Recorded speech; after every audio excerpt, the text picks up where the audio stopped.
Keluarga yang dikasihi dan yang diberkati oleh Tuhan Yesus Kristus, mari kita berdoa. Kami patut mengucap syukur kepadamu Tuhan Yesus, Tuhan Juru Selamat, atas anugerah-Mu yang besar bagi kami.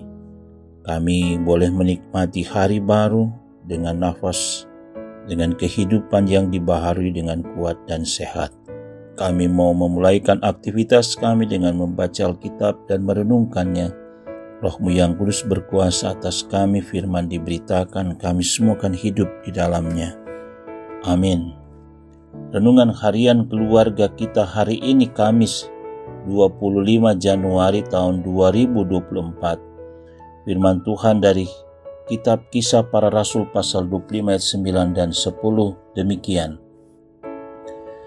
Tetapi Festus yang hendak mengambil hati orang Yahudi menjawab Paulus, katanya, "Apakah engkau bersedia pergi ke Yerusalem supaya engkau dihakimi di sana di hadapanku tentang perkara ini?"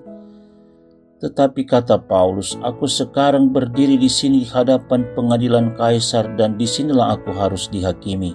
Seperti engkau sendiri tahu benar-benar, sedikit pun aku tidak berbuat salah terhadap orang Yahudi." Tema renungan harian keluarga kita hari ini adalah kebenaran dan ketidakbenaran. Keluarga Kristen yang dikasihi dan diberkati Tuhan Yesus, ada berbagai cara digunakan oleh orang yang dipercayakan menjadi pemimpin. Salah satunya dengan membangun citra diri untuk mempertahankan popularitas, dengan memainkan perasaan dan persepsi publik terhadap kepribadiannya. Cara demikian dianggap sebagai pilihan agar supaya tetap dalam posisi aman dan tetap mendapat simpati dari banyak orang. Hal ini dilakukan oleh Festus yang membiarkan Paulus dalam penjara pasal 24 ayat 27 dengan maksud hendak menggunakan Paulus sebagai alat untuk menarik simpati dari orang-orang Yahudi. Festus menjaga kepentingan politiknya sehingga lebih mengikuti kemauan orang Yahudi daripada menyatakan kebenaran.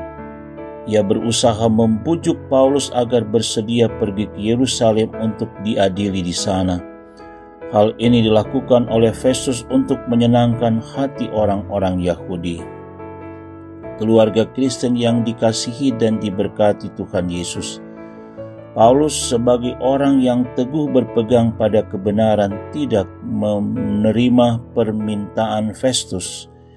Di Kaisarea, di mana Paulus dipenjarakan, di situ pula Paulus menyiapkan diri untuk diadili. Sebab di hadapan orang-orang Yahudi yang datang dari Yerusalem, Paulus akan mempertanggungjawabkan kebenaran yang ia yakini. Paulus menyatakan bahwa ia tidak berbuat salah terhadap orang Yahudi.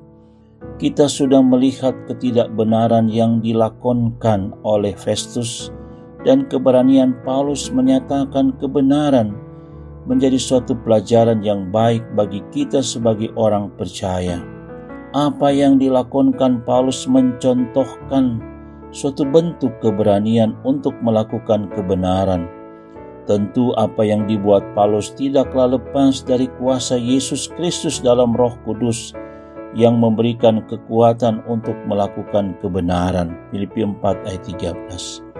Oleh karena itu sebagai keluarga Kristen kita dipanggil untuk meneladani Paulus yang berani mempertahankan kebenaran meskipun harus menghadapi resiko yang berat. Kita harus percaya bahwa setiap kebenaran yang diperjuangkan pasti akan disertai oleh Yesus Kristus. Amin. Mari kita berdoa. Ya Yesus Kristus Tuhan, kami serahkan hidup dan kemampuan kami untuk melakukan kebenaran. Kuatkanlah kami ketika kami harus menanggung resiko apapun demi melakukan kebenaran. Amin.